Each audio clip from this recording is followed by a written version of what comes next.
Hey guys, what's going on? This is Andrew here today, and I'm just going to be explaining what this video is. Just like the last one where I uploaded basically all the stuff from my IGTV series highlights in my collection, I'm going to be uploading every single one of my videos from game ranking. So this is all from 2020, nothing else has been added since 2020. I will add to the series eventually, but this is going to be my second to last re-upload from my Andrewsretrogames account.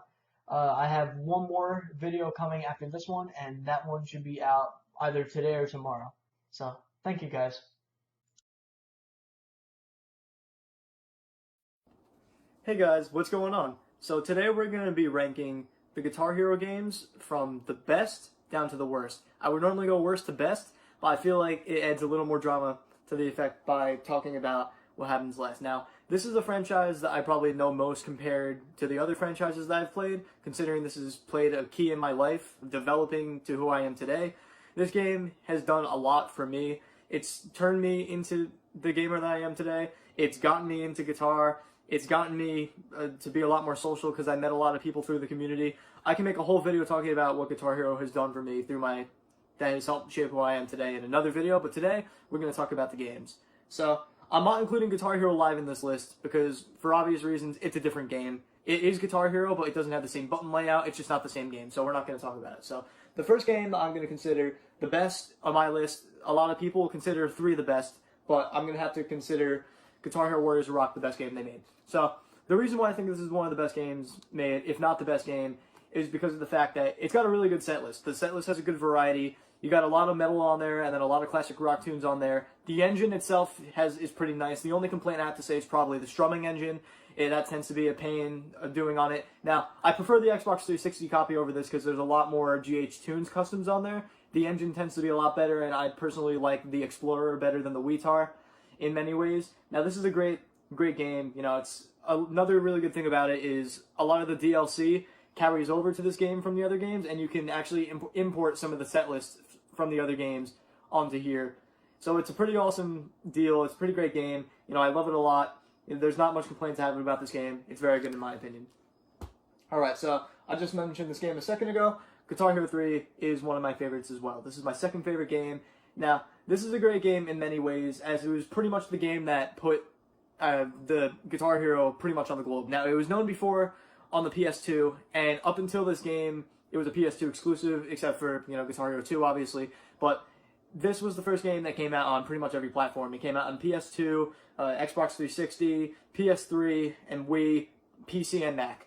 Now, I think the best version of this game is the Xbox 360, but that's talking about without DLC, because if you want to say Guitar Hero 3 PC was the best, you know, that was the game that everybody was playing up until Clone Hero came out. So this game has definitely aged very well. I feel like the engine on this probably is the best out of all of them. It can be broken in some ways, but I feel like they should have stuck with this engine in some of the other games. It's had a great set list, and obviously it has the most well-known song on any Guitar Hero game, Through the Fire and Flames. It's got One by Metallica. This is the game that got me into Metallica. It got me into a lot of the bands that are on here. So this definitely is a great game to start off on if you're looking to get into the franchise. I love it a lot. You can get this on pretty much any platform. The controllers for them, although have gone up in price, they still aren't too expensive, especially if you go to like thrift stores. You can find these pretty cheap as well. Alright, that's all I have to say about that game. The next game on my list, this is a pretty, probably unpopular opinion, but throughout the Guitar Hero community, I feel like they can back me up on this one. I like Guitar Hero 2 a lot.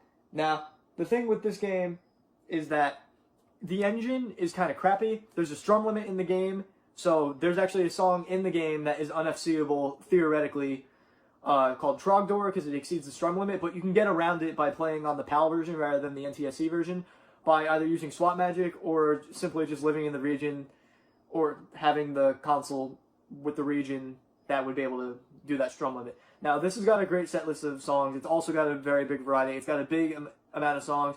This game is what got me into Megadeth, because it had Hangar 18 on the game. It got me into a lot of the other metal things. The other thing is about that I have a complaint about this is the fact that it has a lot of covers on it. It's mainly with covers because they didn't license most of the songs on the game. A lot of covers were on it, but in my opinion, the covers were pretty good. The charting in this game was fairly decent, to say the least. One thing about it that I like is the fact that it gives you a challenge. It is a very hard engine to get used to if you played something like Clone Hero or even Guitar Hero 3 for that matter, but it is a fun engine to play on, and in fact, if you have the PS2 version of the game, which is my favorite version of the game in my opinion compared to the 360, because I like the engine on this a little bit better, it's a little less tight, a little more fair. You can install custom songs on this game pretty easily, and especially now since the PS2 is very easy to mod, not having to open up the system, just being able to load stuff off a free McBoot, it's very easy to get customs installed on this game. I love playing custom songs off of this game as well. Now, the next game I'm going to talk about is very, very similar. It's pretty much the same concept. Guitar Hero rocked the 80s. This has a bunch of hair metal stuff on the game that has gotten me into that genre as well. It's got a similar engine to GH2. In my opinion, this has got the better engine. It helps fix that Hopo glitch, and in my opinion, it's a little more lenient, and it's probably a little more fair in terms of gameplay, where when you're hitting certain notes that you feel like you should have hit, this will pick them up rather than GH2 dropping certain notes. I think this is a very great game. It's got a great engine. It is a PS2 exclusive, so you weren't able to get this on any other platform, which is one bummer, but the fact of the matter is this was a great game, and you can pretty much emulate this as long as you have a pretty modern computer nowadays. Great game, like I said. Definitely, if you're looking to get into the Guitar Hero franchise, you have a PS2, this is definitely one to look for. Okay, so the next game I'm going to be talking about is Guitar Hero Van Halen. Now, I like this game a lot. It's got all of Van Halen on here, and come on, who doesn't like Van Halen? It's got a great set list, you know, it's got some great DLC. It's got a great game altogether. Now, this is one of the games that had the slider engine on them. Now, Warriors of Rock had it as well, but sliders were pretty annoying on this engine, but not as bad as some of the games that came before it with the sliders. In my opinion, this is probably one of the better ones with the sliders, but it probably had one of the best engines as well. This had a great strumming engine, great Hopo engine, everything, the graphics were nice, the gameplay was nice, it had the best, in my opinion, one of the best set lists of all time because it's got all Van Halen stuff, plus some extra artists, you know, from Alter Bridge, Billy Idol, Blink-182, Deep Purple, Foo Fighters, etc. All these guys. They got some great songs off of this game. Okay. The next game I'm going to talk about is Guitar Hero Metallica. Now, this is one of my all-time favorites because one of my all-time favorite bands is Metallica. I like this game better than Van Halen because I like the set list. This is just my personal opinion. I like this better than Van Halen. The engine is very, very similar to Van Halen's, as the sliders pretty much operate the same way. The engine pretty much plays the same. The strumming engine is very similar. This has got some pretty good DLC as well. If you when Death Magnetic came out, it pretty much was right away available to this game as well as it was in Guitar Hero 3. But this has got a great set list. It's got a great community behind it. In my opinion, this is probably one of the best set lists ever. I love the game.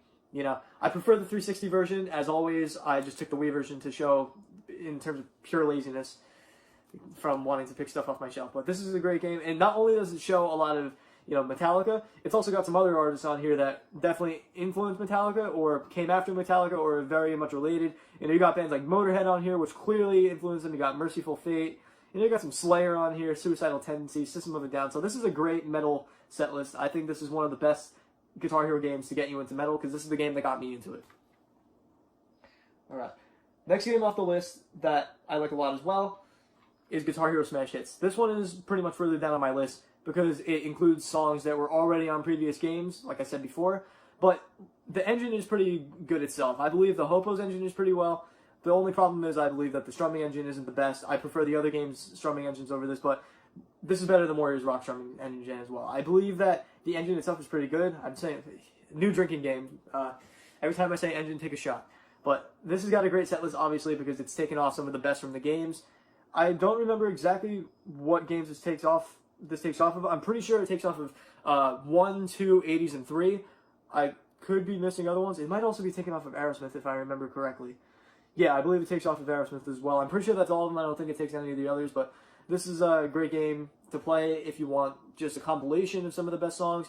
The charts are pretty good. In fact, this also has Through the Fire and Flames on it, so in my opinion, this is the hardest chart Through the Fire and Flames in the Guitar Hero series. Not talking about Rock Band, obviously. The Rock Band 4 version has the hardest chart, but this one definitely is much harder than Guitar Hero 3, plus the harder engine and just the fact that it's a hard song. So, love this game. There's not much more I can say about it because there's not much detail to talk about in it. It's a great game. You know, I definitely check it out. So going down at this point in my list, this is where I start going towards the games that I wasn't too fond of. So I'm going to start with Guitar Hero World Tour. I hate to have this game so low on my list because this was the first Guitar Hero game that I had for myself. I got into this game, this was the first game that really got me into the game. But unfortunately, going back and playing this game, it really has not aged well. I've played this on every platform that it's come out on to see if maybe it was just my calibration or just the engine not being as great on the game. Personally, I think the 360 version and the PS2 version has the best engine and everything, but this has a terrible Hopo engine, a terrible fucking broken taps engine. You're going to be missing anywhere with taps. You have to be as accurate as possible. Even if you aren't accurate, even if you are accurate, you're going to be missing on this engine. It is very unfair. The vocals as well on this game, it's broken as well. A lot of the times you will hit every single note, not break a combo, and it won't even give you the FC. So if you look at a lot of videos on YouTube of people going for full band FCs, you will see sometimes people have 96%. It is definitely a weird game, but what does make up for it and why this is higher than some of the other games on my list, it's got a great set list. It's got definitely a giant variety. This is probably the best game for the mainstream audience to go for, considering it's got some pop stuff on here, it's got metal stuff on here, it's got grunge, it's got everything. So I definitely think this is a great family game, Guitar Hero game. I used to play this game with my family. They got out of it much faster than I did, but this is the game that got me into the franchise. You know, I don't like it as much nowadays going back to play it as I'm going for a full series FC, or working towards one at least, because I'm still a long way away from doing that. But yeah, I have to put this that low on the list. Okay, next game I'm going to talk about is another game I despise. I didn't despise World Tour, but I despise this one. Guitar Hero 5. Now, it's not that the set list here is that bad. I just feel like most of these songs don't belong on Guitar Hero games. A lot of songs on here have keyboard parts and saxophone parts that are brought over to be played on a Guitar Hero controller. It doesn't make any sense to me. It's kind of weird. The set list is pretty cool itself, but you got songs where you're literally playing keyboard the whole song on the Guitar Hero controller. You might as well not even call it Guitar Hero. Now, the engine itself also pretty much sucks. I was talking about Warriors of Rock before. Warriors of Rock pretty much improved on this engine as it was. I don't like the Hopos on it that much. The strumming engine sucks. The sliders suck. This overall is one of my least favorite games of all time in the series, but you know, that just goes to show what they put out with it. I feel like this is at a time where they're releasing way too many games and they rushed this out, and you know, the quality just goes to show complete shit. That's all I gotta say about that. Alright, so I know this game is pretty low on my list, and maybe it doesn't deserve it, maybe it does, but that's because this is the first game of the franchise, Guitar Hero 1. This game has a shit show of an engine. Not only is it the worst engine of the entire franchise, it also happens to have covers for basically everything. Now, you can't really blame them that much for that because the game didn't really hit high yet, so a lot of people weren't jumping right on the bandwagon right away, plus it was a PS2 exclusive. Although I do think that the setlist is very good on here, and it's definitely fun to come back and play once in a while, even though it's a shitty engine. A lot of times, some players in the community like jumping on this engine to play customs on because it's fun to mess around with shitty engines sometimes, other than playing on a loose engine like Clone Hero. Now, there's only a few select people that really do well on this engine, specifically my old friend Steven, who, I forgot his YouTube channel name already, but his name's Steven Mendola. He's a great player, one of the best of all time. He's done Guitar Hero 2 songs that were considered higher tier to be done on that game that he's FC'd on here. He's gotten Train Kept Rolling from Aerosmith done on here. This is like I said before, it's got a pretty good set list, but the engine itself just makes this so low on the list, and it's definitely one of the lower quality games. But then again, it's the first game of the series. So can you really blame it? Not really, but I'm still going to put it that low. Man, now we're up to the last game on the list. I hate to put this game as low as I'm putting it, but you gotta do what you gotta do. I have played this game plenty of times. In my opinion, the PS2 version is the best version of the game, but that's not saying much, because the engine sucks, the set list is lackluster. Not saying the set list is bad, but I feel like it doesn't have enough. Now, I like the set list, but unfortunately, this game had so much potential, and they threw it all away. Guitar Hero Aerosmith, everybody, guys. This is one of my favorite bands of all time, right next to Metallica. So it kills me to put this at the bottom of my list, but after developing Guitar Hero 3 and making this look similar to Guitar Hero 3 and try to play similar to Guitar Hero 3, I don't know how the fuck they messed it up. I really don't know. The playing trills on this game are next to impossible. You gotta spam trills if you want this game to register them properly. It is so bad. And for example, at least for slow trills, trills like Train Kept Rolling, in the slow section where it goes from a yellow-blue to a blue-orange trill, they're pretty slow trills that go 1 EN to 2 EN to 3 EN to 4 EN. You pretty much gotta go, like, you know, do an absolute spam on the trill or vibrate tap it or one hand spam it. It's just a complete mess. The engine in this is complete garbage, and I had to put this at the bottom of my list, I have to say, especially because it doesn't really have replayability. Honestly, even though it's got a good song list, I just don't feel like the charts are justifiable enough. And although I love Aerosmith, I don't feel like they should have made a whole game dedicated to them, because just not enough stuff to where I feel like it was worth making a game for. Anyway, guys, that's it for that. Thank you for listening. If you watched through the whole video, there will be timestamps in the description of this video. So yeah, thank you for watching. That's my take on this. I'm going to be making more ranked videos, but that's going to be towards a different series rather than the videos that I talk about my collection. Anyway, guys, have a good one. Hey guys, what's going on? Today I'm going to be talking about my favorite games from this generation. This generation was the first generation that I got into hardcore gaming, because I had an Xbox 360 in the past that my dad had. I had consoles that me and my brothers shared. So this was the generation that got me into playing video games that I owned myself. So this was a very important generation to me, because it started me off with where I first got my Xbox 360 when the Xbox One came out. I got my own even though my dad had his. I got a PC right after that to get myself into the current gen of systems. I eventually got an Xbox One to play with my friends and get some exclusives that at the time weren't on PC due to Xbox not doing the play anywhere. And then I got a PS4 to play with friends as well, because there was a lot of games as well as exclusives that I was missing out on Xbox One that I really felt like I wanted to go and get. So yeah, I bought a lot of systems this generation. I actually collected a shit ton of retro systems as well during this time. So this generation really did get me into gaming, as I can say. So I'm going to start off talking about my least favorite game on the list, but this isn't necessarily all in order for my favorites, but I tried to make it that way. I may change my mind on the list later on or regret one of the decisions I made, but I'm going to start off. So the first game I'm going to talk about is Super Mario 3D World for the Wii U. So my brother got the Wii U for his birthday. This was the system that was the game that was pre-installed on the system. And for a Mario game, since I wasn't really into the Mario games much, I did play some older ones, but this was the first 3D Mario game that I really got into, because I didn't own a Nintendo 64 growing up. I believe I had Sunshine for a little while, but I was so young that I didn't know what the hell to do in the game, so I really didn't get much of a 3D Mario experience until this game came out. I wish this would have been included on Mario 3D All-Stars. This might have made me go and pick it up, but unfortunately it wasn't. It was a good game, you know, it wasn't as good as the other ones, but I had a lot of fun with it. I played it with my brothers, we had a blast. So I also had played this with my baby sister. We got this after she was born, so yeah, this was one of the first video games she ever really played. So I love it a lot. It's a good Mario game. I'd recommend it to anyone who has a Wii U. I really hope Nintendo re-releases this on Switch eventually.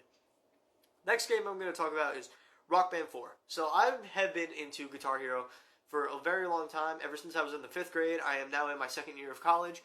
So that just goes to show how long I've really been into the game. I've been in the community for a very long time, and I was very excited to see that there was a new installment of this game. Unfortunately, it wasn't nearly as good as Rock Band 3 was, and it wasn't nearly as good as some of the best Guitar Hero games that had come out previously. Although Harmonix has done a very good job to keep the game up and running, even with the lack of sales that the game had, as well as some of the songs and a lot of the DLC being carried over from Rock Band 3 onto it. So although this game had a lot of downsides in my opinion, it still was a good game, and there are a lot of FCs that I still need to get. Just a disclaimer, guys, I have a really bad allergies during this time of year, so I'm sniffling as hell. Alright. Next game I'm going to talk about is Advanced Warfare.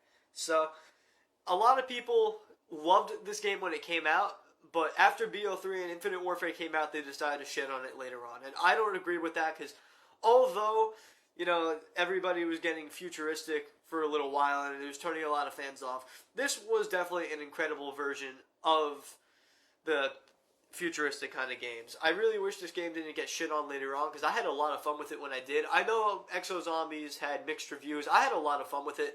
I ended up playing this game on PC and PS4. My own copy was for the PC, but I played my brother's copy on his PS4 before I got my own, and played Exo Zombies since he had the DLC and everything. I didn't have DLC on PC.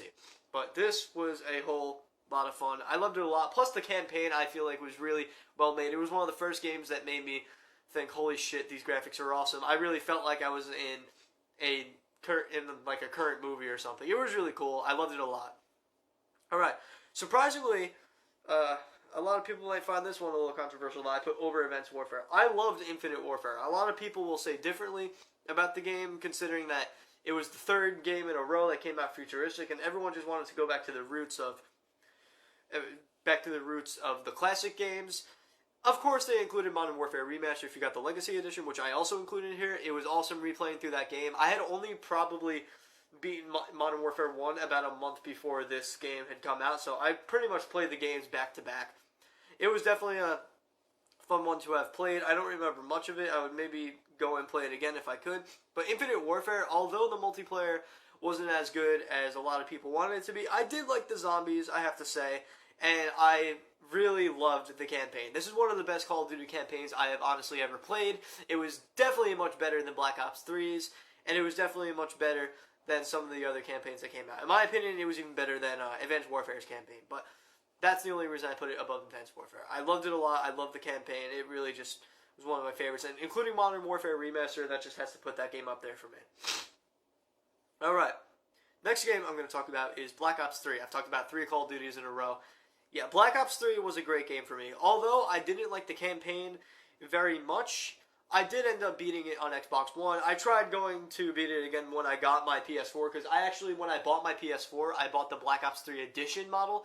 So it was the one that was, custom made to look like, Black Ops 3 and everything. It came with Black Ops 3, came with a Black Ops 3 controller, so yeah, I played this on both systems. I played some multiplayer for some time on the Xbox One. Once I got the PS4, I switched over to that entirely and got the Season Pass and played all the maps. I had a lot of fun on that game, definitely. It was one of my favorite Call of Duty games I ever played. It was probably my favorite Zombies Call of Duty I ever played. It was really the only one that I bought the DLC for as well. Other than that, I pretty much pirated the DLC onto the other games, but this was an incredible game, and if you have the PC version, it is definitely incredible. I had it on I forgot where, I pirated the PC version for a little while, but that's illegal. But whatever, it was a very good game. I was very happy with it, and although the campaign sucked, the multiplayer was a blast, and the zombies were a blast. Although I sucked at zombies, but I still had a lot of fun. That's beside the point.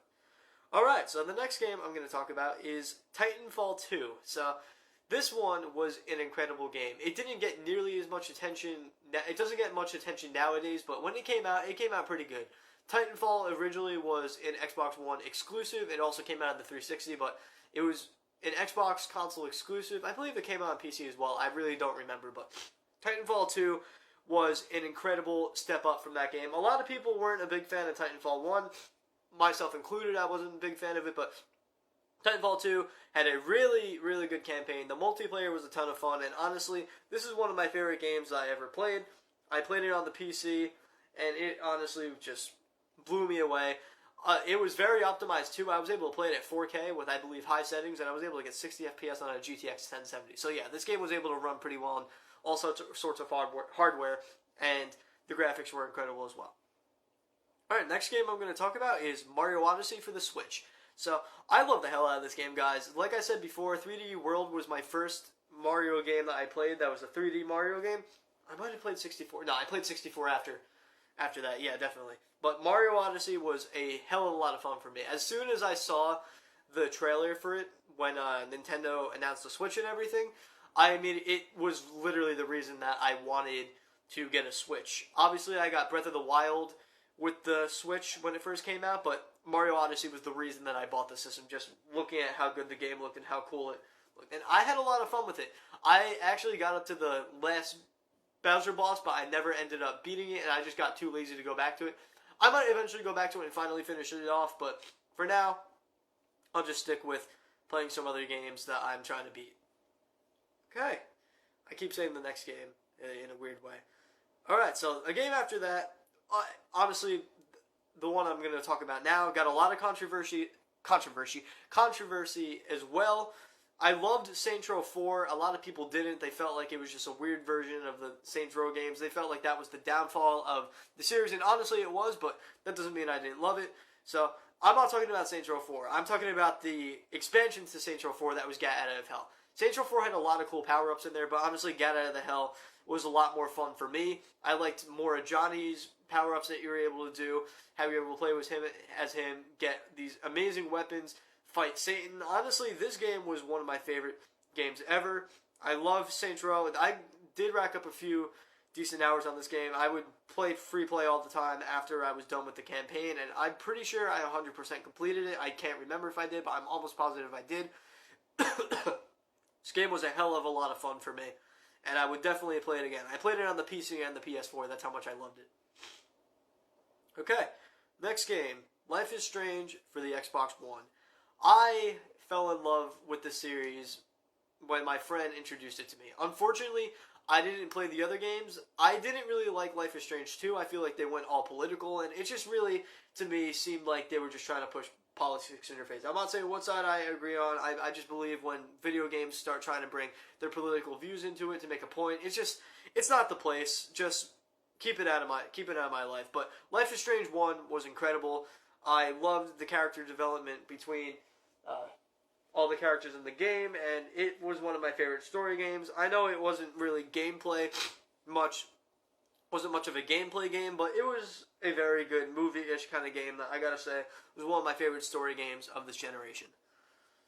Alright, so the next game is pretty much another game in the style of Life is Strange, although Life is Strange is technically in the style of this game because it came out after, but the Walking Dead series. I'm not pointing out one out of all of them because, honestly, I love them all close to equally. There were a lot of good ups and downs in these games, and I think, personally, maybe the Season 2 might have been my favorite one, but the other games in the series were really good. I really thought that they did a really good job of telling a story. The Telltale was an amazing company. It sucks to see that they went down. It's just very unfortunate. It makes me very sad knowing that they went down that way. But Walking Dead series was incredible. I loved the character development of Clementine throughout the series. I'm not going to spoil it, actually. I'm not even going to say. I wish one other character would have carried over to those games, but it's just unfortunate that it didn't happen. Alright, so I've already gone 11 minutes into this video, so I knew this was going to have to be a two-part video. I'm going to make a part 2. I'm going to post them both on the same day, so don't worry. They should be back-to-back. Hope you guys enjoyed this one. Be sure to check out the second half of this video. See you guys. Fuck, I can't even stop recording. Hey guys, what's going on? This is the part 2 to the video that I was making last time where I was talking about my favorite games from this generation. So I'm just going to continue right off the bat, so just for time constraints due to videos only being allowed to be 15 minutes for me. So I'm going to jump right into the next game. So the next game for me was Sonic Mania. Now I am a hardcore Sonic fan. I know that may sound pretty cringe because the Sonic community brings the game down a lot, but I honestly loved pretty much most of the Sonic games that came out during the 2D era. I can't say the same about the 3D era. There's a lot of Sonic games during the 3D era that I just did not like at all. Mainly the games that came out on the Wii, but the ones that came out on the Wii U were literal trash, and anything that came out on the Switch was literal trash. But the only one that I really liked, minus Generations in the past decade, was probably Sonic Mania. So, you know, this was a fan-made game, and Sega really did a good job of bringing this guy over to make this game for them, because this is one of my favorite 2D Sonic games of all time, and that's coming from someone who is a die-hard fan of the Genesis and those games of that era. I really feel like this was the best version of the 2D Sonic game. Honestly, fans are the best at making their games. They will always be the best at making games because they know what fans want, since they are the fans. So it was an incredible Sonic game. I would replay this multiple times if I could, if I had the time. So, yeah, I love the game a lot, and I played it on the Switch. Next game I'm going to talk about is Pokemon Sun, and man, I am also a diehard Pokemon fan. I'm not crazy Pokemon like a lot of the fans are, but I love all the Pokemon games that I've played so far, minus some of them that came out on the Switch that I'm not going to talk about. So, I have been playing Pokemon since Pokemon Emerald came out. It was one of the games that came out when I was really young, so it was the first Pokemon game that I ever got into. After Emerald, I jumped straight into Pearl, and then about a month later into Platinum once I beat Pearl, so I started out later on, but eventually I did get to beating every single main series Pokemon game before that and after that, minus X and Y. I got really into Pokemon Black and stuff with that, but Pokemon Sun ended up becoming my favorite Pokemon game. And that says a lot considering that I was a very big fan of the classic Pokemon games as well. Emerald was my favorite up until this game came out. Although I will say that Emerald still probably holds that top place in a way, considering nostalgia. I feel like Pokemon Sun was the best Pokemon game they ever made for the main series. Now, they took a lot of risks making this game because they changed some of the things, some of the style of the game. Like, they took away the gym leaders and kind of just put in trials, and that may have been kind of risky, but honestly, I loved the way it was. I feel like the graphics of this were incredible as well. Before this, my favorite looking Pokemon game, it still is my favorite looking Pokemon game. This gave me Pokemon XD Gale of Darkness vibes, and I was just honestly all over it. I love the game like crazy. You know, I love Pokemon Sun. I had a lot of friends that were telling me, oh, Pokemon just releases every year and it's just the same formula. I'm getting bored of it. This changed the formula, and honestly, I think they did it for the good. It was a very good game, and I feel like ever since this game, they've pretty much gone downhill with their Pokemon releases, which is very unfortunate. I played Pokemon Sword and Shield, and they sucked. At least to me. Alright, without going on a major rampage about those games, I'm going to jump to the next one. Alright, next one, GTA 5. Now, I didn't only beat this on one system. I beat it on every system. So I beat it on Xbox 360, PS3, Xbox One, PS4, and PC. So I beat it on every single system that it came out for. I fell in love with the campaign. I have beaten it over 20 times. I'm not exaggerating, guys, by the way. I have beaten it over 20 times. I used to speedrun this game to see how fast I can get it.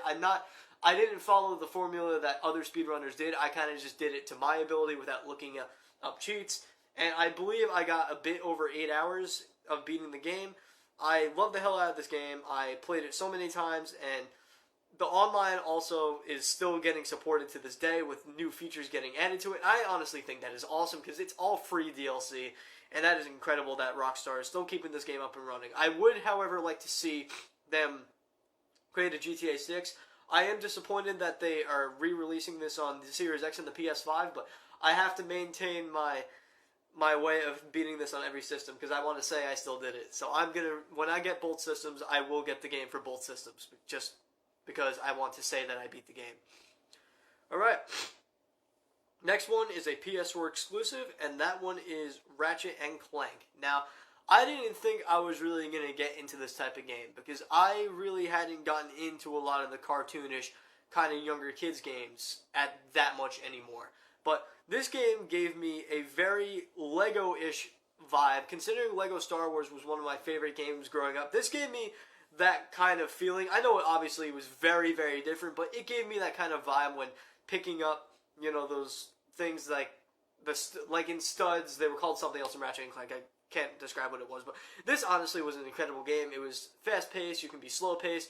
It honestly, for a younger kids game, I feel like it was a complete hit out of the park. It was a great game.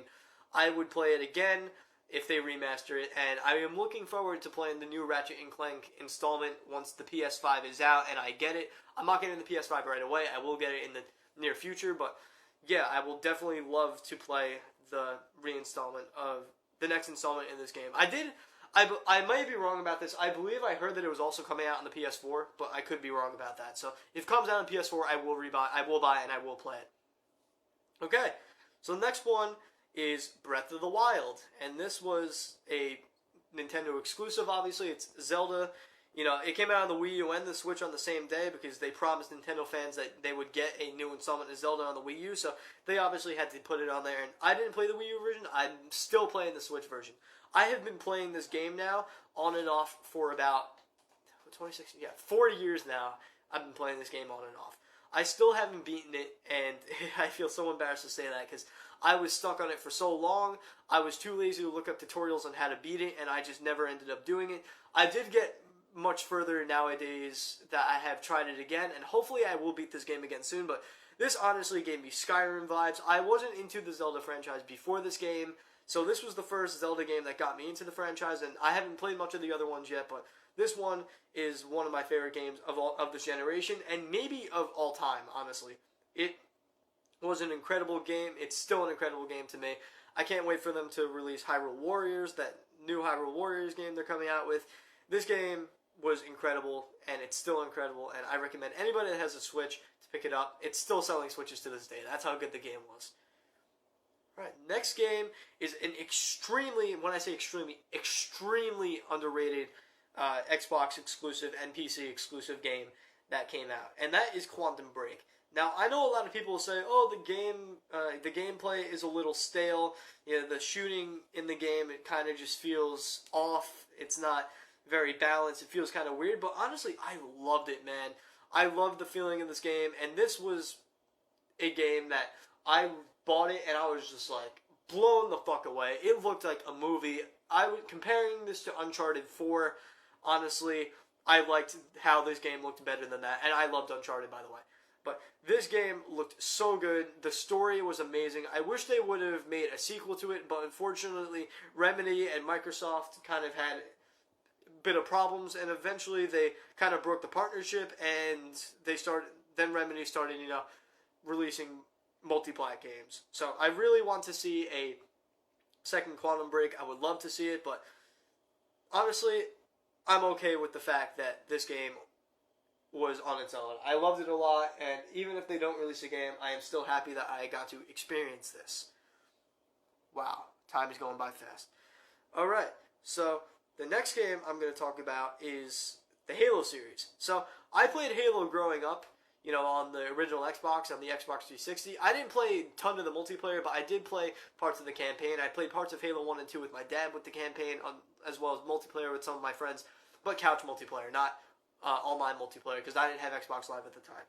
The Master Chief Collection, it was what got me really into the game. So I got into the story, I got into the fan base. I really, honestly loved the hell out of the games. The Master Chief Collection was a complete masterpiece. It got me playing all of them. I beat every game in it, minus ODST. I just recently beat Reach once they added it to PC, and it's incredible. I would like to beat ODST and complete the series campaigns. I am very much looking forward to Halo Infinite. I have Xbox Game Pass.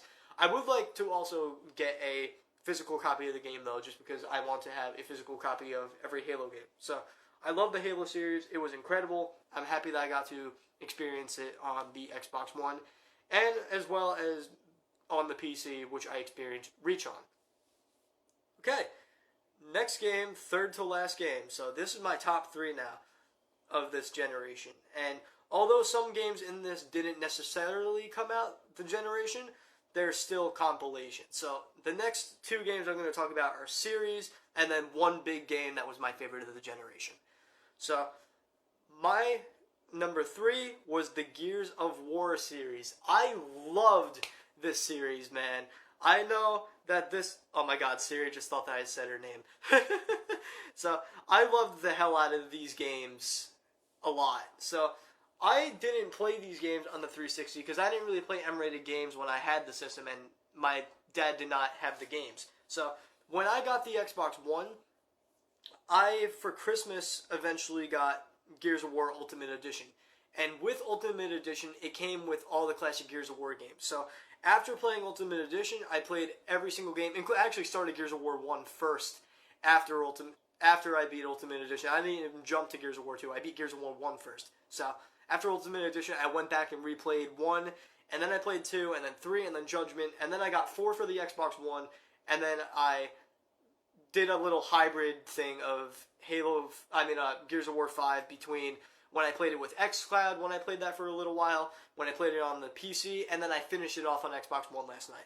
I love the hell out of this series. It honestly is a series that you should get if you're into Xbox. It's one of their big exclusives. It's one of their only exclusives, granted, but it's one of their big exclusives that I cannot get sick of. I really hope that they do end up coming out with a Gears 6. It might be kind of weird for them to go on, considering some of the things that happen in Gears 5. I don't know how they're going to finish that story up, but honestly, it was a great series, and I'm looking forward to a new installment. Until then, I can happily say that I played through the whole series. Next series, my number 2 game, Uncharted.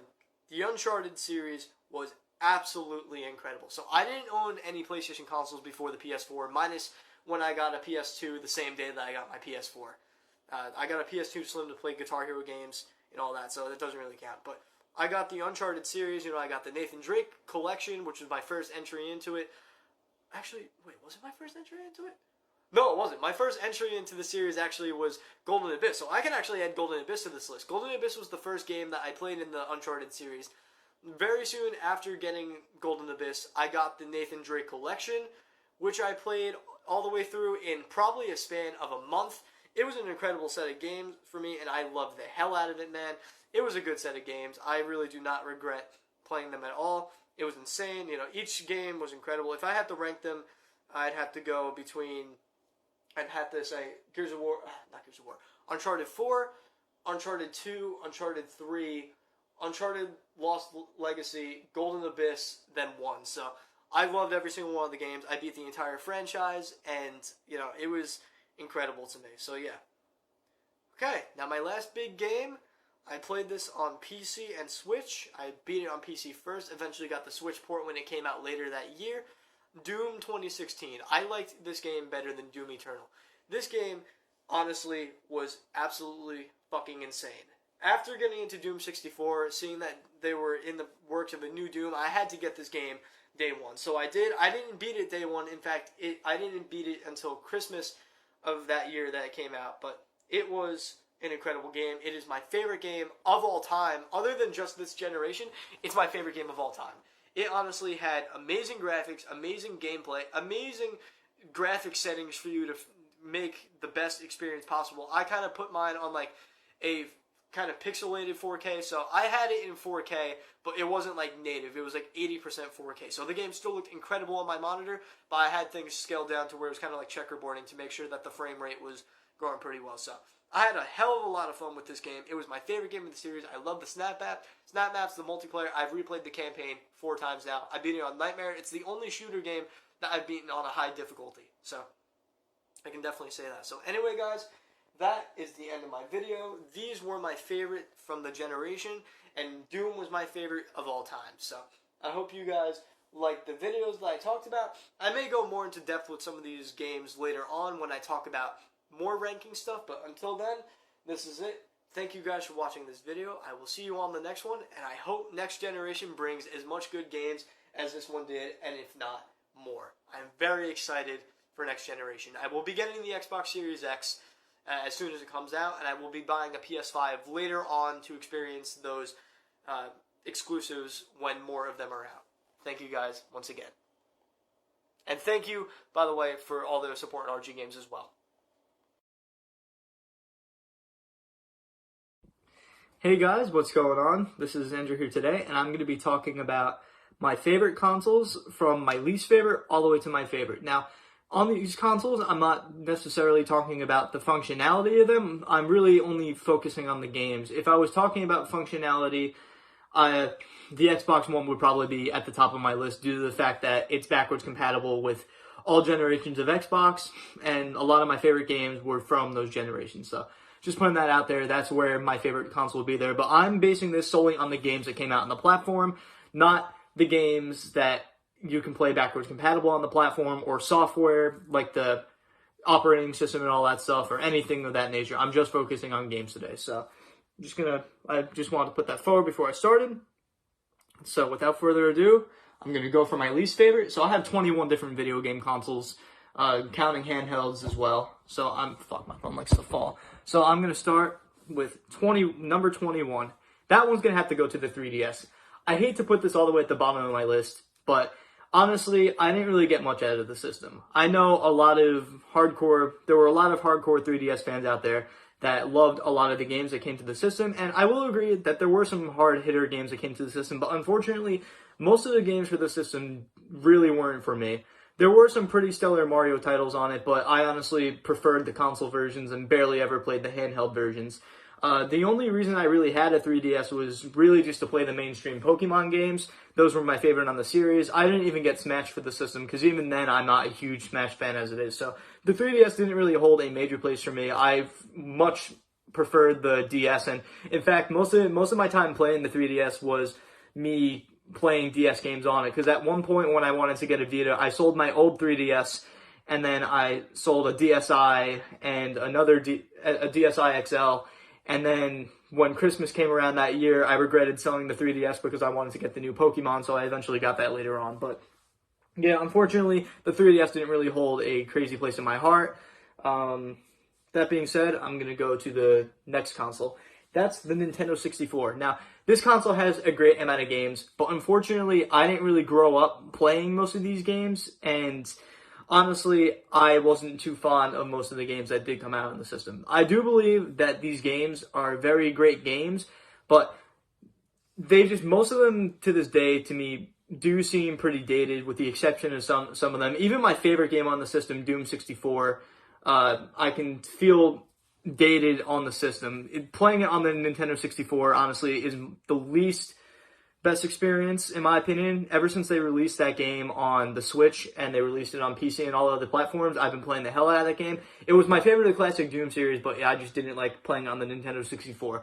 Main reason not liking those systems is because of the controller. It honestly just made games, to me, close to unplayable. I hated the controller. I felt the joystick was terrible. I felt holding the controller was just awkward. I know that Retrobit comes out with those controllers, and I will eventually, or Retro Brawlers, whatever company comes out with those controllers that feels more like a standard controller. I will invest in that controller, and hopefully it'll make the Nintendo 64 a lot better to me. But unfortunately, I just so far have not gotten much out of my Nintendo 64, minus experiencing Doom 64, which brought me into Doom, and Mario 64 and a few other games. But I like the console, but it's my least favorite out of all these.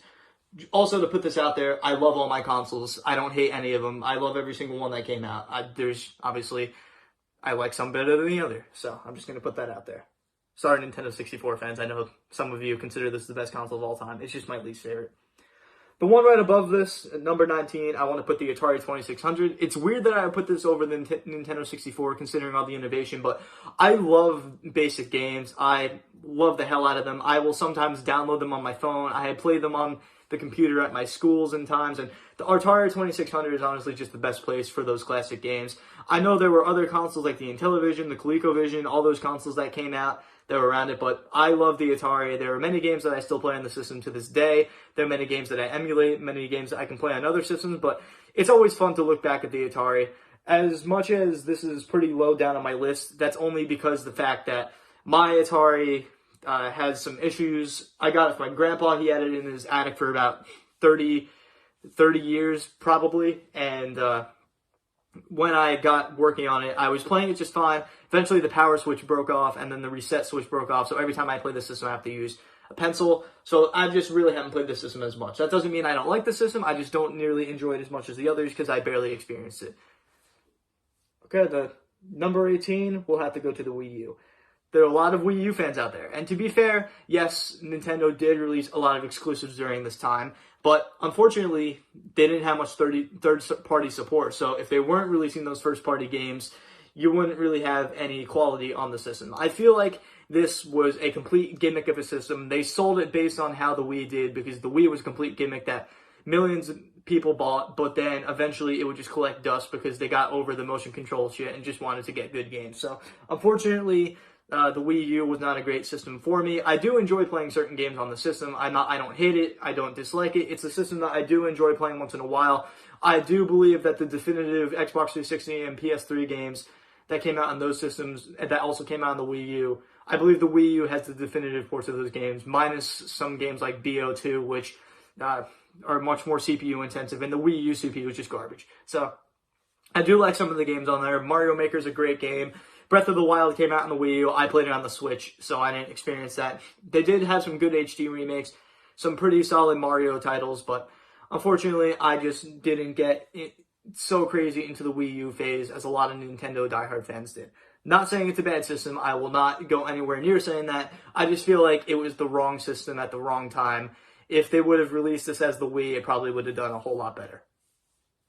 Okay, so the next system on my list is the GBA, and I hate to put this so low on my list considering the fact that I grew up with the GBA, but unfortunately, I didn't really get many games for the system. I did have a few games that I played, but Pokemon was really the only franchise that I really got out of the system. I didn't really get much others out of the system. I played Emerald is still my favorite Pokemon game of all time. I loved Ruby and Sapphire, Fire Red and Leaf Green, and in fact, I played the older Pokemon games on the system as well. Eventually buying a Game Boy Color when I was younger too, because I asked for it for Christmas and sold it, but whatever. The GPA was a fun system for me just for playing Pokemon, and Lego Star Wars was also a fun game for me to play on the system. A lot of other games though I didn't really enjoy too much. It did introduce me to Sonic, so I will say that although I did enjoy the system, there were just not many games I got for it, so that's why I put it so low on my list.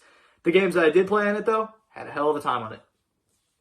All right, next, number 16 on my list goes to the PS1. So this is low on my list so far just because I haven't experienced enough of it. I don't have many great games on the system yet. So the only reason this is low, like I said before, this is just based on my preference on the consoles that I'm favoriting today. So any game that I have gotten on the PS1, I've enjoyed like crazy so far. This is another example of a console though too.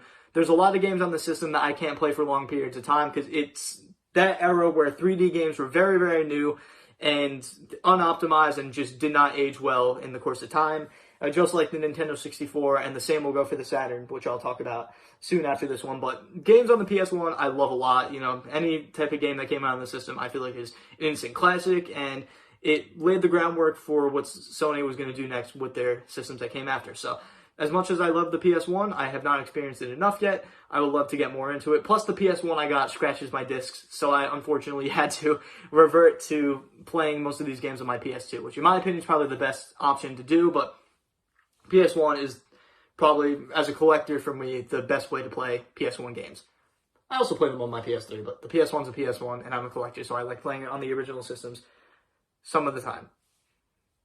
Alright, so number 15, we'll go to the Sega Saturn, and man, I love this system like crazy. I will say that it's low on my list because there's a lot of systems that I love over it. I do love the system like crazy, but I can't deny the fact that the games that came out on the other platforms like the Nintendo 64 and the PS1 definitely ranged superior. For the games that came out on all three platforms, the PS1 and N64 ports, most of the time were much better ports.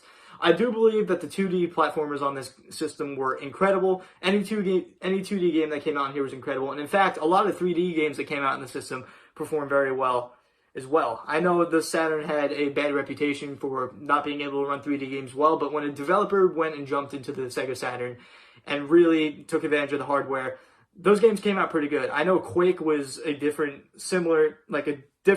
kind of game compared to Quake on the PS1. I mean, the game was the same, but they built it completely from the ground up to make it run on the Saturn. And I feel like when developers really took advantage of Saturn hardware, it was great. But I can't deny that the system didn't have as great third-party games as, per se, the PS1 and the Nintendo 64. So, love the system, but it's got to be low on my list for that reason. Alright, so the next system on my list is number 14, the PS3.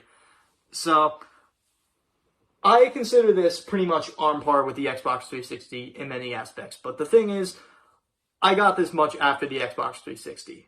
So, although most of the games came out on both platforms, I haven't gotten a huge experience out of the PS3 yet. Considering most of the games I play on the 360, considering that the games run better, most of the time they look graphically better, I've had a lot better experiences on the 360. But the PS3 is what I go to getting those exclusives, because later in the life of the PS3, after the launch and all that stuff, when they messed up, later in the life they started releasing a ton of exclusives while Microsoft was trying to go the entertainment route. So that is why the PS3 is this high on my list. I do believe that it is pretty close to on par with the Xbox 360. But with that being said, I haven't experienced enough of the system, considering most of my experience has been on the 360. Not dissing the PS3 in every way. I believe that they're, like I said before, I believe they're pretty much on par. I would tie the systems together and consider them both just as good as each other. But with that being said, I haven't experienced enough of it yet, so I will put it this low on the list. Okay, the system above it, I would have to put the Super Nintendo, number 13. So I love the Super Nintendo with a burning passion. I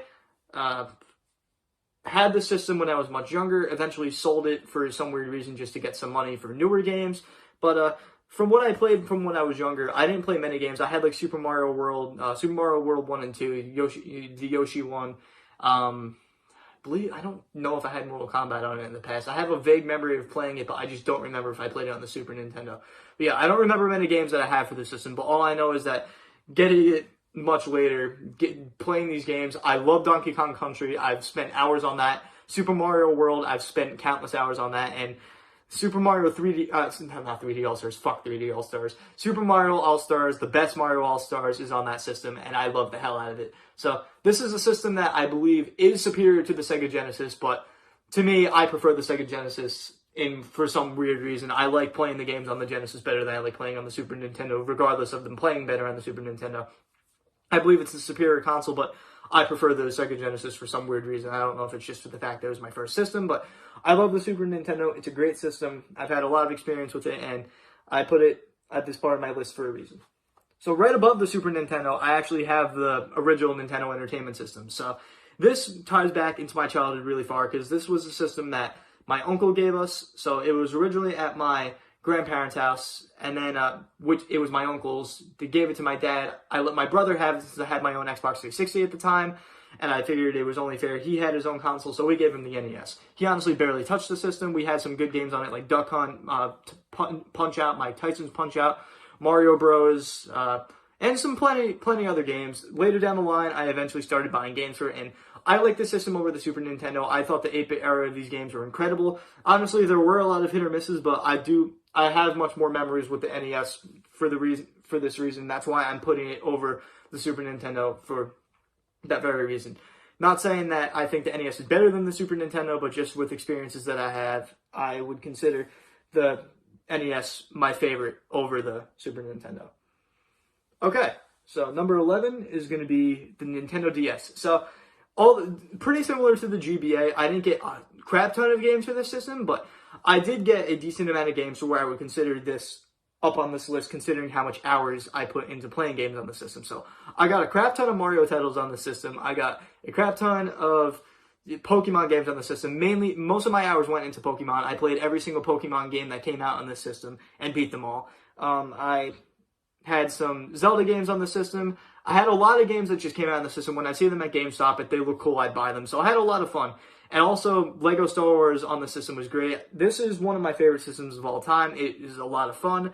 It's low on my list just because I didn't experience too many games on it, but there were a decent amount of games that were by Nintendo that I seriously enjoyed. Plus, there were other ones that were third-party that I enjoyed. I feel like this was a time that Nintendo still had the third-party support for the handheld, and unlike the 3DS, there were some pretty quality ports. I know they differed from the console ports, and the PSP normally got the console ports of those games, but I feel like the DS had enough third-party support to where even if the games weren't necessarily the console version, they were still great versions to play. So anyway, guys, I only have a few seconds left. Instagram won't let me upload more than 15 minutes, so I will make a part 2 to this video. Thank you for watching my part 1. I will see you guys in the next one. Hey guys, what's going on? This is my part 2 to the video where I was ranking my favorite consoles from 21 all the way to 1. So I just got finished talking about the DS in my last one. I'm going to continue to number 10 on my list, and that is the Wii. So I consider this over the DS just because I had so many games on the Wii. Unfortunately, later in my life, when I started collecting, I didn't really value the Wii because I considered it a much more gimmicky system that honestly didn't have as good quality games that the 360 and the PS3 had. But there were a lot of games on the system that I do regret selling because this was one of my favorite consoles of my childhood. So I was in first grade when I got the Wii, which I think that would make that 2006 going into 2007 when I got my Wii. So when I got it, actually it might have been 2007, 2008. I got it in second grade that was second grade when I got my Wii. So I enjoyed the system throughout most of my childhood. I played it pretty much until I was in 7th grade. And a lot of games I can consider my favorites on the system were Kirby's Epic Yarn, which I spent countless hours on. I will constantly talk about how good Wii Sports was. It was one of my favorite games to play on the system. I played Star Wars The Force Unleashed on the system. Also, some of my all-time favorites. This is where Guitar Hero started for me. So this was the system that got me into playing Guitar Hero. Although I did play Guitar Hero on the DS first, this is the first console version of Guitar Hero that I ended up playing. And, you know, the Wii introduced me to a lot of great franchises that I will continue to play to this day, whether it's on 360 or the PS3, or it's whether the Nintendo first-party games that came out on the Switch, Wii U, you name it. So I had a lot of fun with the system. I believe that it had an awesome virtual console. I believe that there was a lot of good software on the Wii. Playing the Mii channel on the Wii was great, and just anything in that Wii Shop channel, hell of a lot of fun. Nintendo did a good job at releasing first-party games, and My favorite version of Smash is on the system. I haven't played every single Smash, but a lot of Nintendo fans will hate me for this, especially Smash fans, but Brawl was my favorite fucking Smash game of all time. Just because I liked the campaign. I hated the Wii U Smash because they had no campaign. I haven't played Smash Ultimate yet, so maybe that will become my favorite later on, but so far from the Smash games, I have played Melee, the Wii U version, and Brawl. Brawl was my all-time favorite. So we had a lot of experiences for me, and that's why I will say that it is in my top 10 favorite systems that I own. Okay, so the next game on this, next console on my list, number 9, will go to the GameCube. So I got the system before the Wii. I actually only got it 2 years before the Wii. Since I was young, the GameCube came out the same year I was born. I believe the GameCube came out in 2001, and I was born in 2001. So you can't really expect me to ask for a GameCube when I can barely crawl, all right? So don't blame me for getting the system so late. But my dad was an Xbox guy.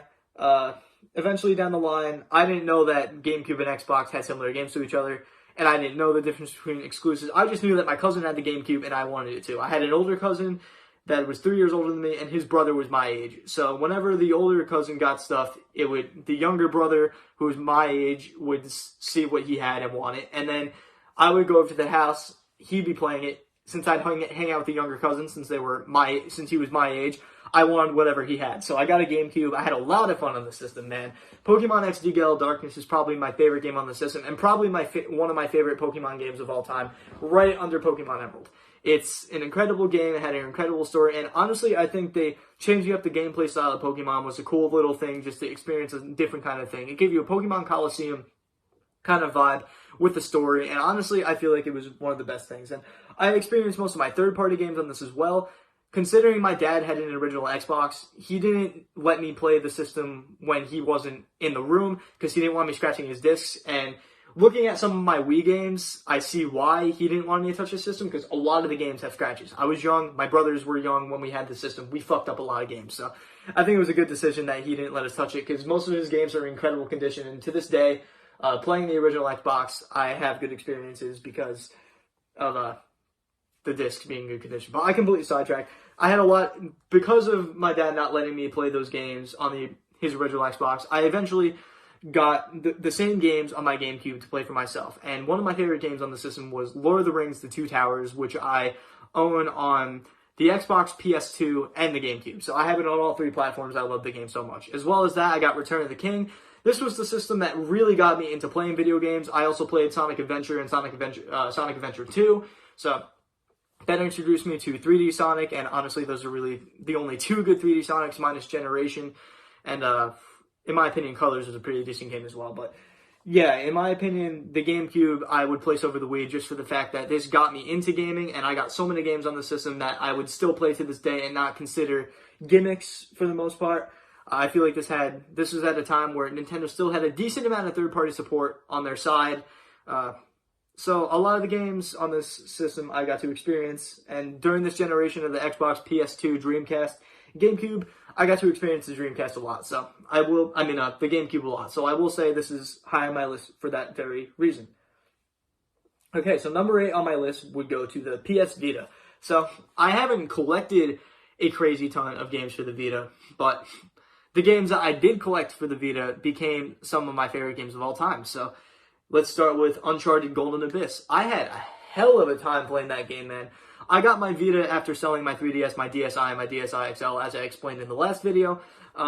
It was a system that I was craving for a long time. A lot of my friends were telling me that the Vita was an amazing system. I know Sony didn't support it for very long, but the games that did come out were a lot of fun. I thought Black Ops Declassified was fun. I thought Wipeout was fun, and I honestly thought playing the system was crazy as well. Now, I know I said I wouldn't get into software when talking about these games, but this is my favorite device to do homebrew games, to play homebrew games on, and to emulate games on, because it's got good horsepower in the system. It's portable. It's got the built-in joysticks and buttons and all that. You don't have to worry about using a secondary controller like you were to on a phone. And honestly, it runs really well. And people to this day still make amazing games for the Vita. Vita games still come out with indie developers and all that. There's still a heavy fan base for the Vita, and I am a part of that fan base. I love the Vita. I liked it so much better than the 3DS. Any third-party game that came out on the Vita looked miles better than the 3DS.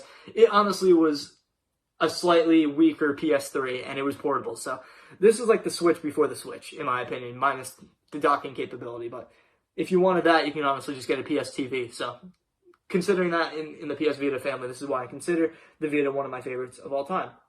Love it. Okay, so the next system on my list would have to go to the Xbox One. I would have liked to put this higher, but it's just the fact that the games that came out in the system, first party wise, just generally were okay. They weren't amazing, they were okay. Xbox this generation really just didn't release that many memorable exclusives. Like, when you consider a lot of games that they worked off of, like Halo from the original Xbox to the 360, I feel like the Xbox One had the weakest versions of Halo. They did have the Master Chief Collection, but keep in mind those are still older Halo games, so it's not necessarily new IPs that came to the system. I did have a lot of hours on the Master Chief Collection, since that was my main experience of Halo, but Halo 5 was okay. It was basically a dumbed-down Destiny, in my opinion. Gears of War 4 and 5, although were decent games, they weren't nearly as good as 1, 2, and 3. I do believe they're better than Judgment, but they weren't nearly as good as 1, 2, and 3. Quantum Break was incredible, I will give it that.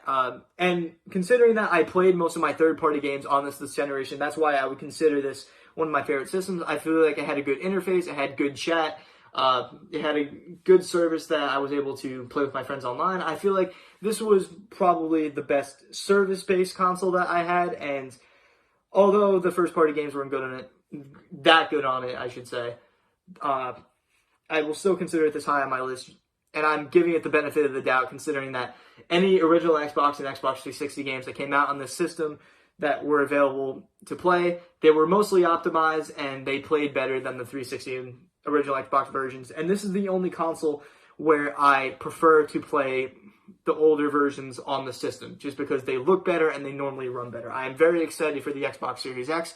I have it pre-ordered, so I will most likely start off playing that system, going and playing my retro games on it. Okay, number 6 on my list is the PS2. So this is a system I got very later on, because like I said, my dad was an Xbox guy, I had a GameCube, and I had no PlayStation at the time. So I didn't even get a PS3 till later on. I don't think I got my PS3 till 2015 or 2016. So it was very late that I got my PS3 as well. I got my PS3 after my PS4. So just like with that, I got my PS2 very late. I actually got my PS2 on the same day that my brother got his PS4. So the reason I got this system mainly was to play some of the older Guitar Hero games, because at the time I wasn't a hardcore gamer. I didn't play every single game that came out. I mainly just played a very few games that were considered some of the best, and then I played Guitar Hero. So I got the PS2 to get those exclusive Guitar Hero games. I feel like Guitar Hero 2 played better on the PS2 than the Xbox 360. It had Guitar Hero Rock the 80s, which was one of my favorite Guitar Hero games, and it had Guitar Hero 1, the worst Guitar Hero game, but one that I definitely want to experience. This also had a crazy amount of good third-party support, and the reason why I had a lot of third-party games on the system, although I prefer the original Xbox, at some point in time, my dad's original Xbox ended up having a disc laser reader problem. So unfortunately, I couldn't play those third-party games on the system anymore. Therefore, I couldn't collect for the system for a very long time. So when I was getting third-party games, I mainly opted for the PS2 version, since that's where the developers mainly developed for, since it had the largest install base. The GameCube also had some lackluster, didn't necessarily have all third-party support on their side. So for third parties, I mainly jumped on the PS2. This was until I finally got my own original Xbox, started collecting more. But for the longest time, the PS2 was my system to get the third-party games from this generation on. Like I said, got it later on, mainly got it for Guitar Hero, but I had a lot of good experiences with it. I still use it as a DVD player sometimes, and like watching older movies on my CRT. I feel like watching PS2 movies on the CRT is a very fun little retro experience, especially for watching older movies, I would definitely like to say. But yeah, the PS2 is a great system to me. I will always enjoy it. I continue to enjoy it to this day. I actually ended up buying 2 PS2s, because I have one in my retro game room to play on my CRT, and then I have my PS2 Slim, which I play backup Guitar Hero games on, like custom Guitar Hero ISOs for custom songs.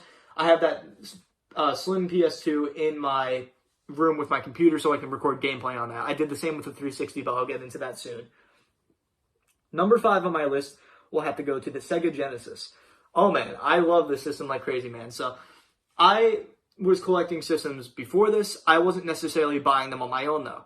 See, as time would go on and we would get new systems, most of the time my brothers would be okay with me having them, not with not.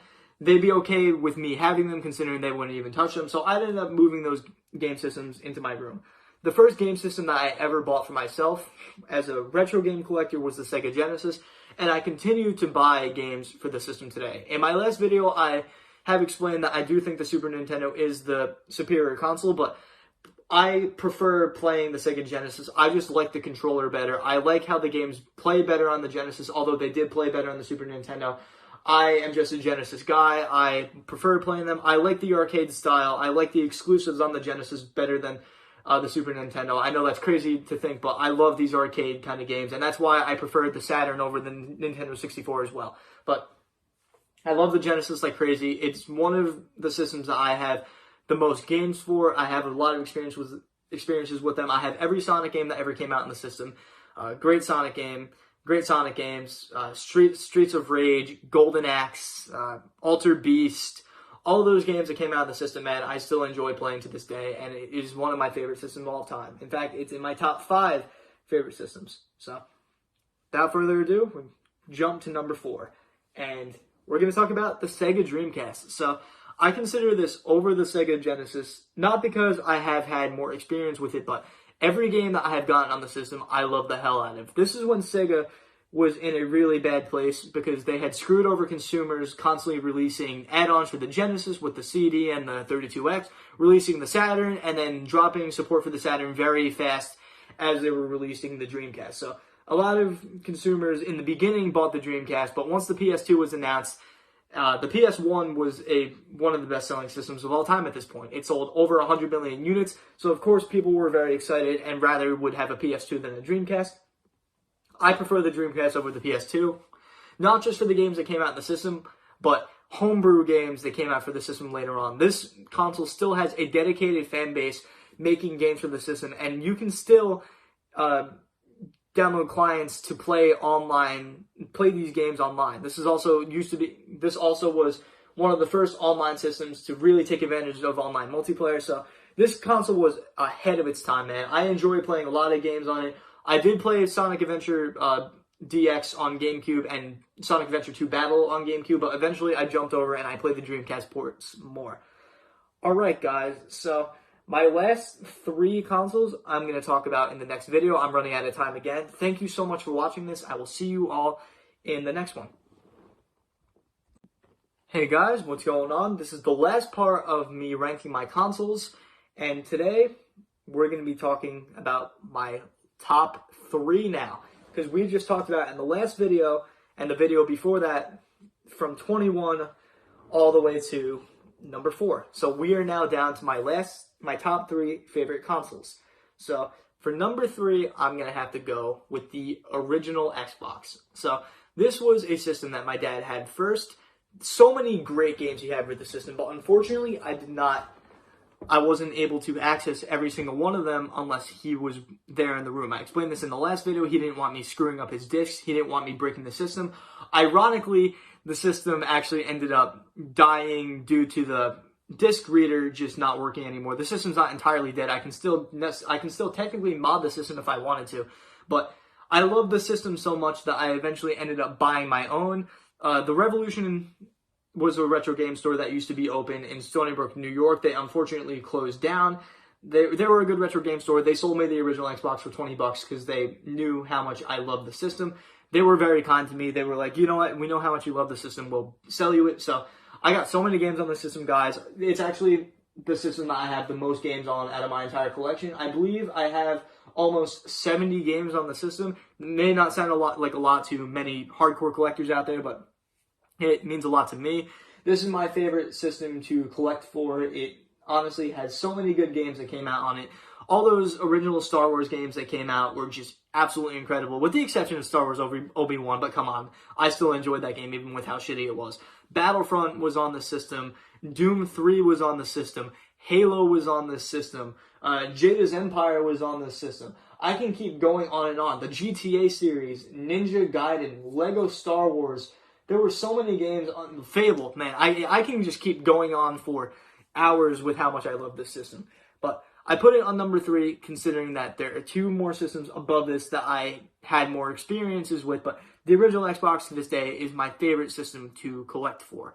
I love the controller. I love how ahead of its time it was compared to the PS2 and the GameCube. It also laid the groundwork for how you should have an online service. I feel like they had the best service. Although you had to pay for Xbox Live, the Xbox Live service was much better than PlayStation's online, and GameCube pretty much had none at that point. So, original Xbox, some of my favorite games on the system, my favorite system to collect for, due to the fact that those games are so cheap nowadays. That's why it's so easy for me to collect for the system. But yeah, now that I talked about this, I'm going to go to number 2 on my list. And right above the original Xbox is the Xbox 360.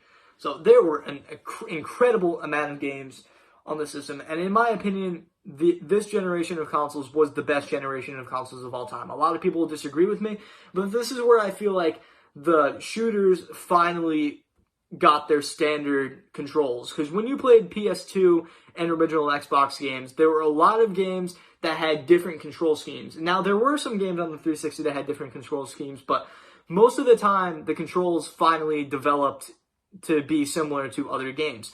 Like, X would be to reload, the right trigger would be to shoot, the left trigger would be to aim, the left bumper would be to throw grenades, the right bumper would be to throw grenades. Or in third-person shooter games, to where opening up the weapon wheel would be the left bumper, and still aiming and shooting with left trigger and right trigger. Punching can be with B, or knifing with B, or you can replace that with the RS button. And honestly, this was a system I feel like games were the best optimized for. I do believe that the PS3 was pretty much on par with the system, but due to the fact that this is a system that I had the best experiences with compared to that system and of that generation, I feel like this is the best system. And to this day, I feel like the console just hasn't aged. I don't know what the hell it is. When I see, during the time that the Xbox One is out, when I see the original Xbox, I think, damn, that console has aged like crazy. I go back and play old games, and yes, I love those old games. I explained that the original Xbox has my favorite games to play on it, but you cannot deny that those games have aged. But when I play an Xbox 360 game, it's really not that much different than playing an Xbox One game. They still control pretty much the same. The environments react pretty much the same. They pretty much have the same kind of style. So there wasn't much innovation from the 360 to the Xbox One in terms of how games played. It was more just changing up resolutions, improving frame rates, improving graphics, and improving textures. The gameplay pretty much maintained the same. So that's why I think the 360 games still have aged incredibly. I can still play those games, and in fact, you play them on an Xbox One X half of the time now. When they get support on the Xbox One, they get graphic improvements. So if you look at Red Dead Redemption 1 on the Xbox One, man, it looks like a next-gen game just when you put those graphics up higher. The game plays the same. Frame rate's higher. That's it. The game is still the same game. I just feel like this is a system that games have aged incredibly well on. So it's one of my favorite systems to still play because I still consistently play these Xbox 360 games. I love the Call of Duty series. I feel like this was when Call of Duty was at its highlight.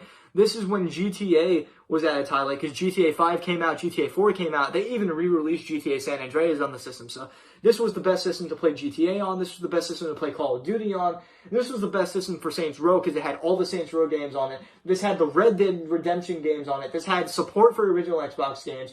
This had Halo 3 on it, Halo Reach, the best Halo games that ever came out. You were able to experience every single Halo game on the system with backwards compatibility, plus they released the anniversary edition of the Halo games.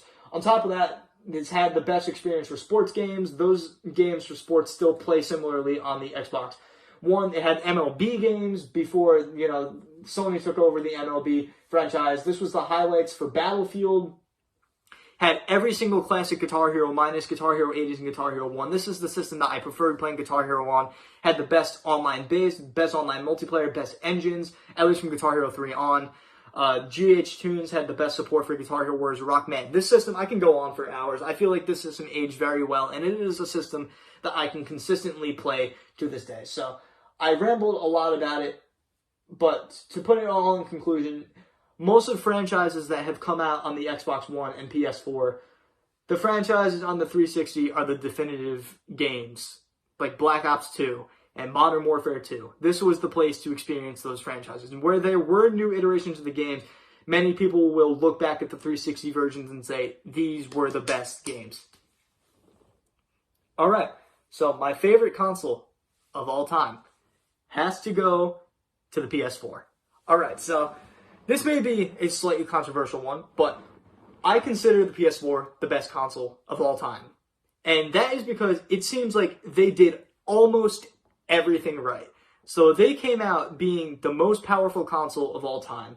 I mean, the most powerful console in the beginning, at least at the time before the Xbox One X came out. But when they came out, Xbox One was doing this weird thing where they were kind of focusing more on the entertainment elements. So there were a lot less good games.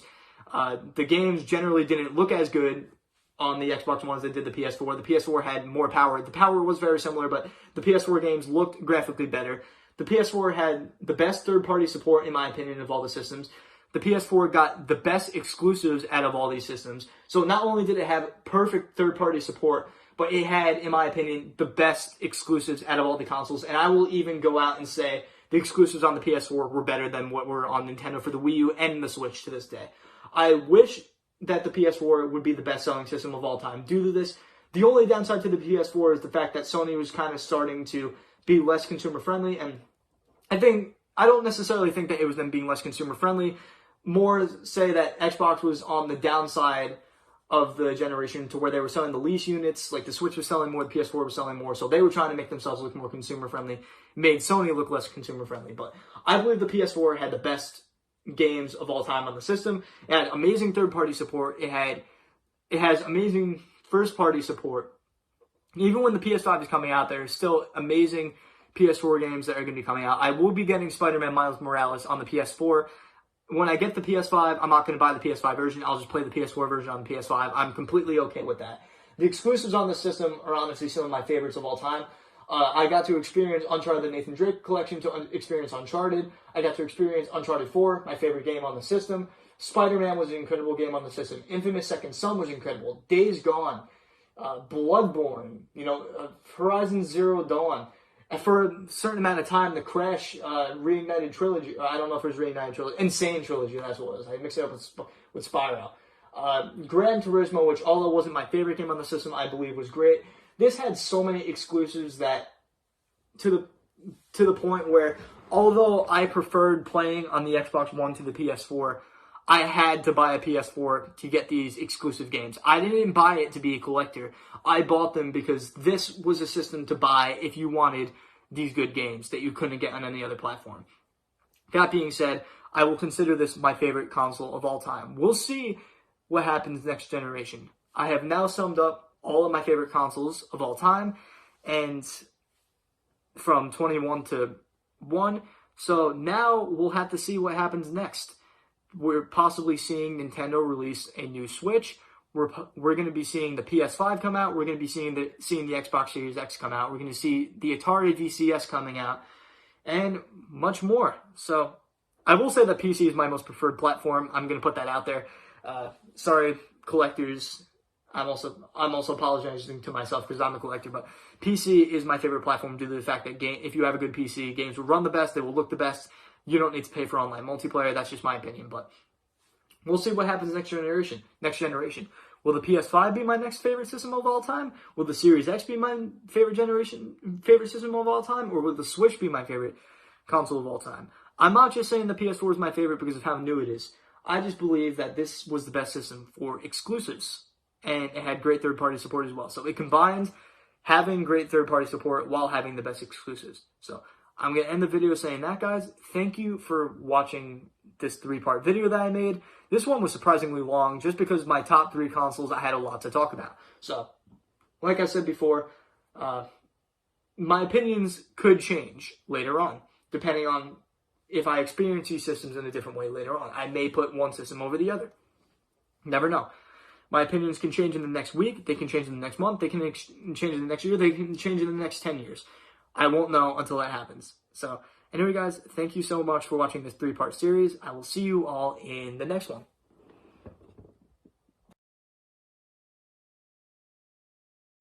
Hey guys, what's going on? This is Andrew here today, and I'm happy to say that I have finished my college semester and I can return to making videos again since I have a lot of downtime considering I have a break for the next month. So I got straight A's in college this semester and I'm currently at a 3.7 GPA. Things are going really well right now, so I'm very excited to finally take a break and just get back into all this. So I'm going to be talking about all the games that I've beaten in 2020, not all of them, my favorite games that I've beaten in 2020. Some of these games were games I've played in the past, past 5 years, past 6 years, but there's only like one or two on my list that I've played before.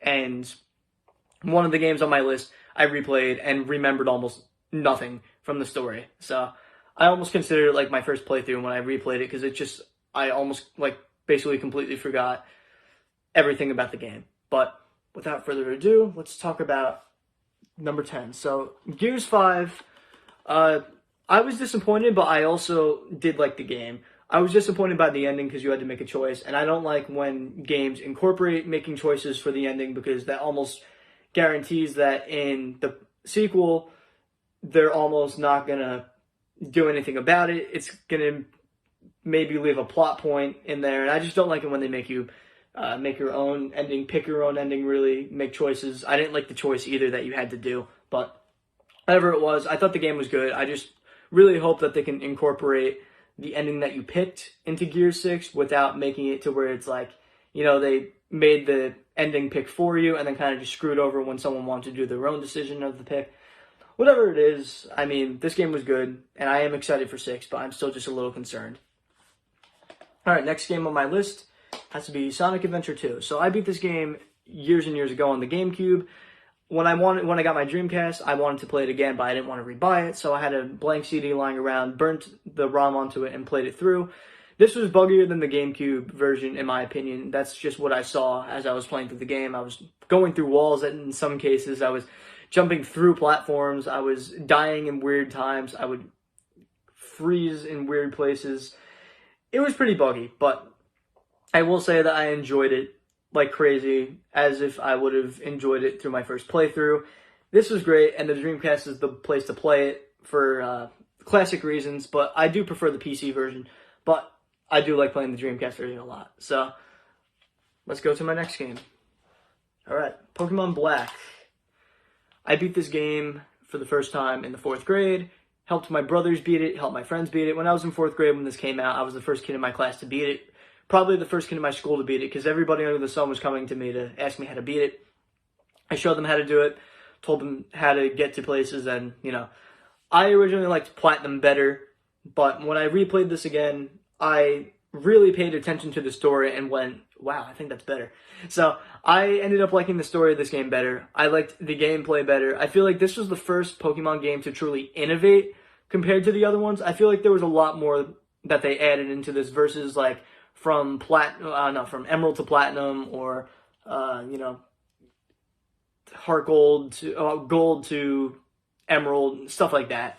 So I really feel like this was an incredible game, and I will probably play it again in the future just because of how much I enjoyed it. This is a great game. It's my favorite game on the DS for Pokemon. Next game would be Black 2. This is the first time that I beat the game this year. First time I beat it ever. And I enjoyed it like crazy. I thought this was probably the best continuation of a game ever, because from something like Pearl and Diamond to Platinum, Platinum was basically the same game, just with little things added. Same with, Emerald versus Ruby and Sapphire, Crystal versus Gold and Silver, so on and so forth. I really feel like continuing the story of the game was much better than just kind of starting from the beginning.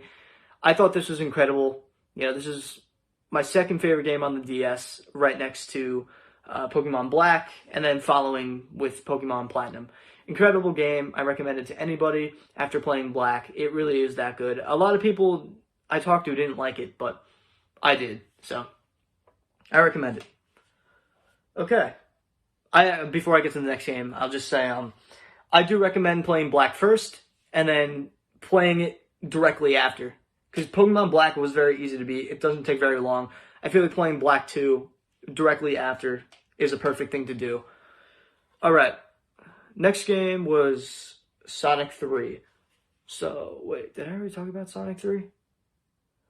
No, I didn't. Okay, so Sonic 3 I never beat until recently, and I'm very happy that I was finally able to, because I've been stuck on this game since 9th grade.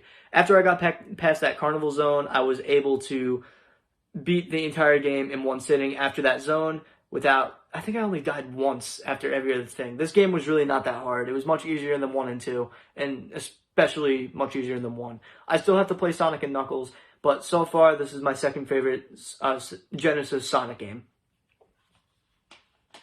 Okay, let's talk about The Walking Dead. This is my favorite Telltale game ever. This was, I think, the last Telltale game that came out, and it probably will be the last Telltale game that came out because they shut down, unfortunately. But I was very impressed with this game. You know, I enjoyed 1, 2, and 3, but I really feel like this was the best.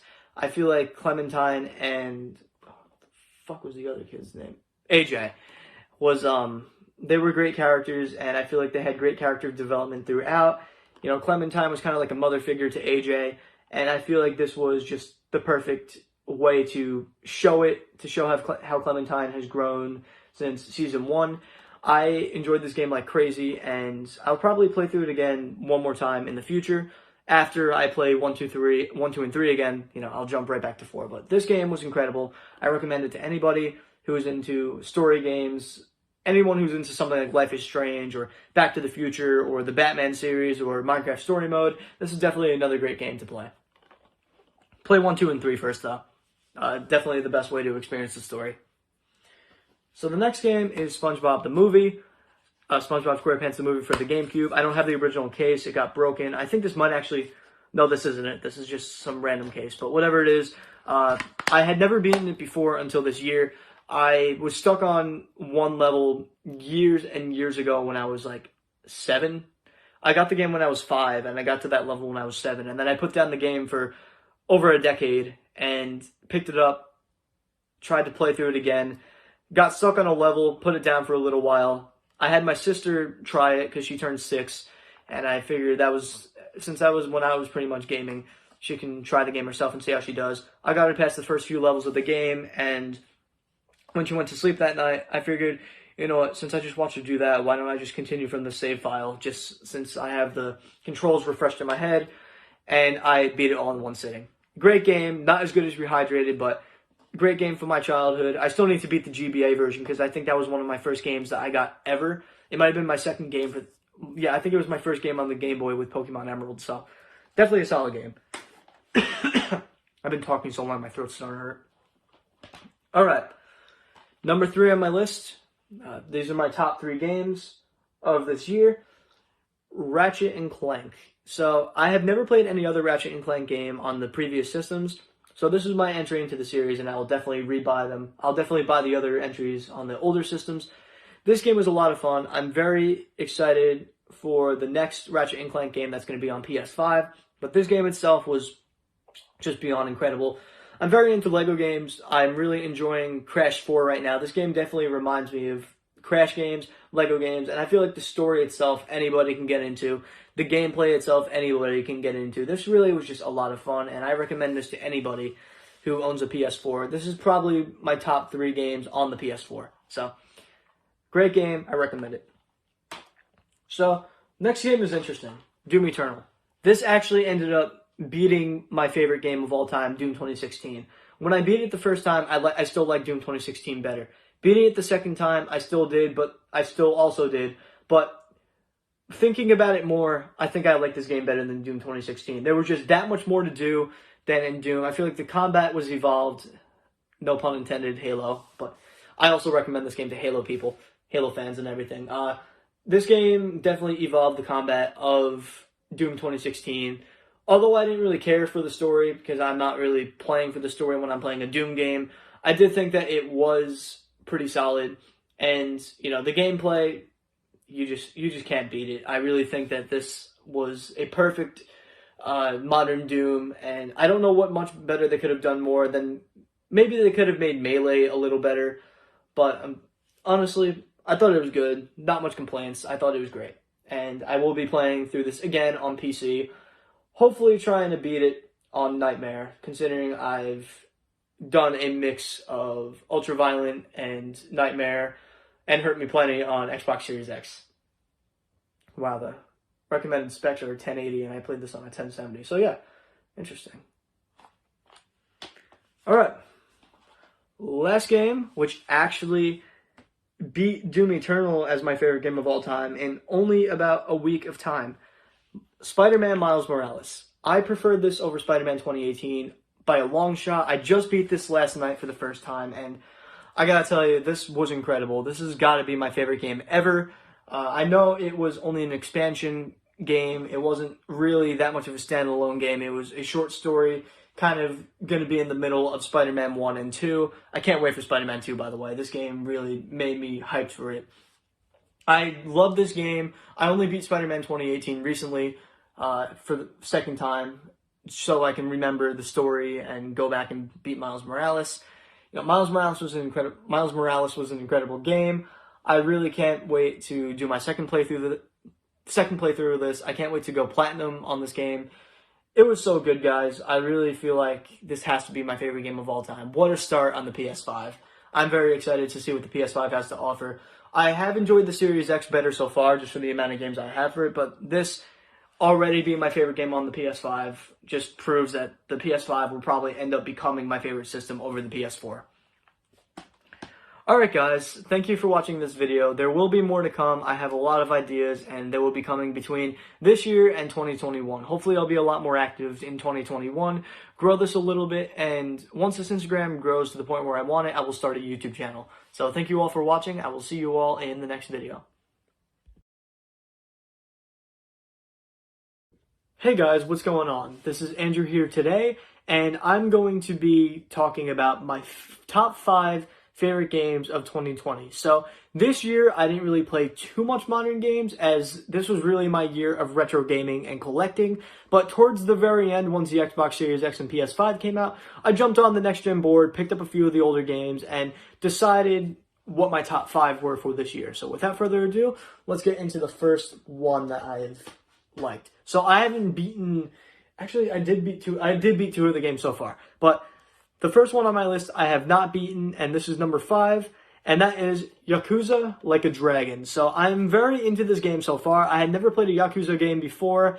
I'm very into this one so far, and I'm kind of liking the little RPG element that they gave in this game, rather than the hack and slash that they've had in the other games from what I've seen. I've seen gameplay, never played them. I think I might have played one of them, but I don't remember. But anyway, I kind of like this one so far. I think it has an interesting story. I'm a bit confused about it so far, but considering I haven't played that many games from 2020, I have to consider this one of my favorites. I haven't gotten too far, but like I've said before, it looks great, it's next gen, it looks next gen, and it feels next gen. Story's pretty good. I like the RPG element. That's all I really have to say, because I haven't played too much of it yet. Okay, next game on my list has to be Tony Hawk's Pro Skater 1+2. So, for the Nintendo 64, one of the first games I got was the first Tony Hawk's Pro Skater, and I played the Dreamcast version more often, as well as Tony Hawk's Pro Skater 2 on the Dreamcast as well. So, I'm loving this game so far. I love that they were able to go back and remake what they had done before, as well as include the original soundtrack from the games with some more added. I feel like this game so far is an absolute masterpiece from what I'm playing. You really feel like you're in the old zones where you grew up. I feel like they also added some newer elements to the game to make it feel like a current gen game, rather than just plopping an old game onto, you know, a new hardware. Sound familiar? Sound familiar, Nintendo? Yeah, this game is a full-on remake, and although it feels like the classic game, it is definitely a step above it to where it feels modern. So, I love it. I love what they've done to it, and I'm looking forward to playing more of the game. Next game on my list has to be Crash 4. So, I love the other Crash games. I have the Insane Trilogy on the PS4, and I have the first 3 games on the PS3. First 3 games on the PlayStation 1. So this is an incredible game so far. It really takes the elements of all the games that you've played in Crash before and brings it into a whole new story. I like the concept of the story so far. I haven't really paid attention to it too much, but I think it's pretty good, and I like what they've done with it. I think the graphics are great, and I love that this isn't much different than any of the other Crash games. I feel like making it feel like the classic Crash is really what makes this Crash 4, and I'm glad that they didn't just call it Crash and have it be something else.